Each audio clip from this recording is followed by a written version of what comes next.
and I registered her to do an art program at Lehman College in the Bronx. And the first day she came back and I saw the work, I was wow. And these are the things that I have been doing in my home, but not noticing that my daughter was very interested in what I was doing. And so I then had her register her somewhere else. And so at the time she was ready to go to high school, she had a portfolio to enter into high school for performing arts. And from there she continued and applied to SCAD, Savannah College for Art and Design, where she'll be graduating this year as a fashion designer. I had no idea that was her focus because I was too academically focused.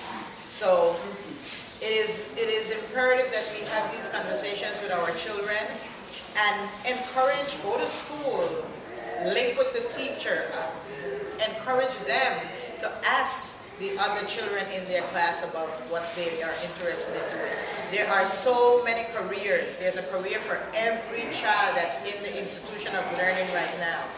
And we have to build a curiosity in our children so that they want to come back and explore furthermore in our classrooms. Over the summer, I trained teachers in Belize also, new teachers. And everyone's excited to take me to their classroom and I take pictures of those classrooms. One reason being, I want to share it with the children here because our children just do not realize how rich they are. We are extremely rich in resources. There's all this fight right now about public school and charter schools and about money, and everything is money-based.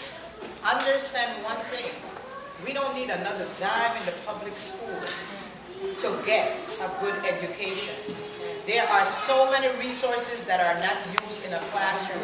It is almost impossible for a child to read the amount of books that's placed in a classroom, in a public library.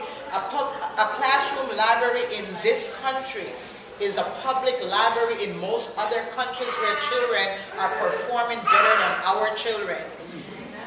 In the poem where I read before, read with your child, read with them on the day that you bring them home from the hospital, because it builds that love of reading, and reading is the only way to expect our children to become successful.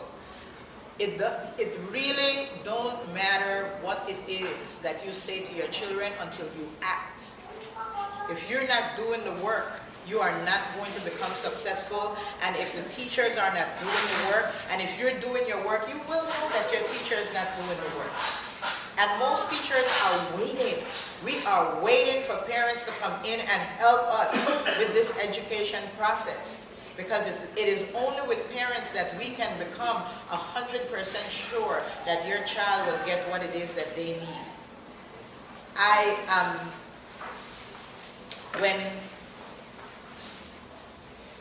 When I speak as the UFT rep in my school and I speak to my teachers, when they're having a difficult time with a student, I ask them, place your child's face on that child, or a child of a family member that you are close with, and what would you do if that was your child?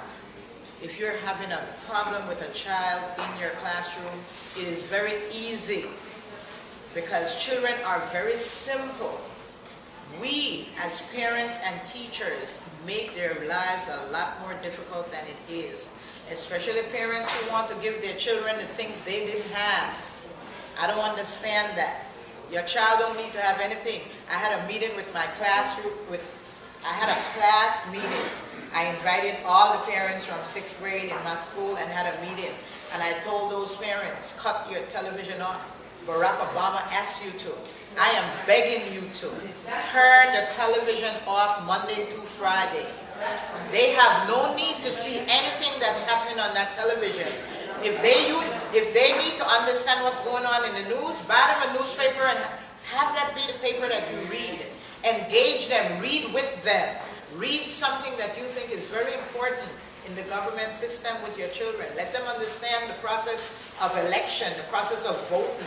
why we need senators. Why do we need, who are the senators where you live?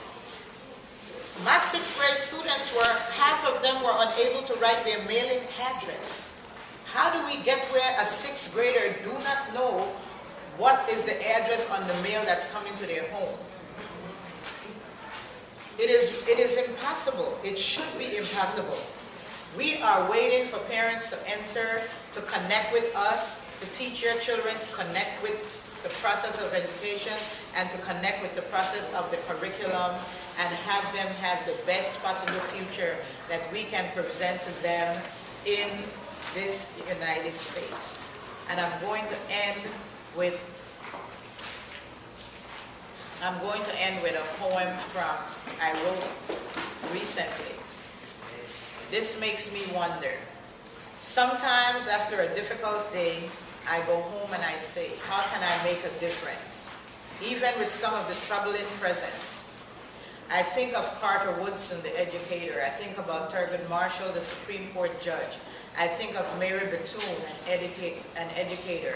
I think about Mae Jemison, the astronaut. I think about E.W. Du Bois, the educator. Oops, wake me up. I'm thinking too much. What lesson will I teach to prepare you for your future? What lesson will I teach you to create a risk-taker and a lifelong learner? What lesson will I teach you to make you a person with character and a productive citizen? The history of our ancestors came to mind because I know for sure past history will repeat itself. And last, I always remember something that my grandmother told me about my children, and she said to me, love your children so that everyone else will love them too. And if your children are being treated with love and respect, they will return it to you and everyone else with love and respect. Thank you.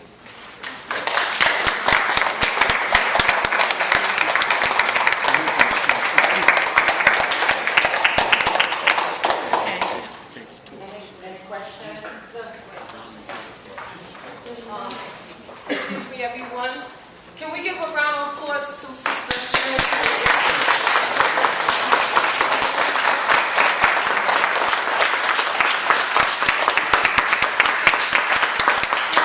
I forgot to say my name earlier. My name is Nzega Alston. And I just want to thank you again for all your beautiful time in coming. You know, Malcolm X said, El Haj Malik Jabbar said, you could tell the state of the nation if the women are educated or not. Okay, this is an educated woman here. All right, one thing she said: turn off the TV, turn off the boob tube, the idiot tube. It's good for some things, but the parents have to begin selecting those programs again and monitoring those programs for our kids.